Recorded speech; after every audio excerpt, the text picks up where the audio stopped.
डाळ पालक बनवण्यासाठी एका कुकरमध्ये इथे आपण अर्धा कप आणि वजनी म्हणाल तर साधारणतः 100 ग्राम तुरीची डाळ घेतलेली आहे।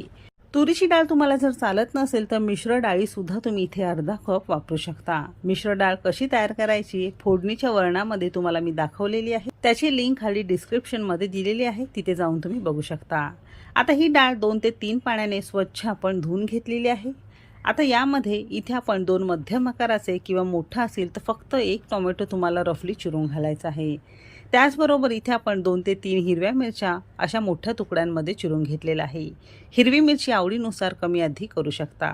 त्याचबरोबर इथे आपण एक मध्यम आकाराची पालकाची जुडी नळाखाली स्वच्छ धुवून घेतली आणि देठांसहित अगदी बारीक बारीक चिरून घेतली आहे। अर्धा कप तुरीची डाळ असेल तर त्याला साधारणतः 3 कप भरून आपल्याला बारीक चिरलेला पालक घ्यायचा आहे। म्हणजेच काय 3 वाटी पालक त्याला अर्धी वाटी आपण तुरीची डाळ किंवा मिश्र डाळ घेत असाल तर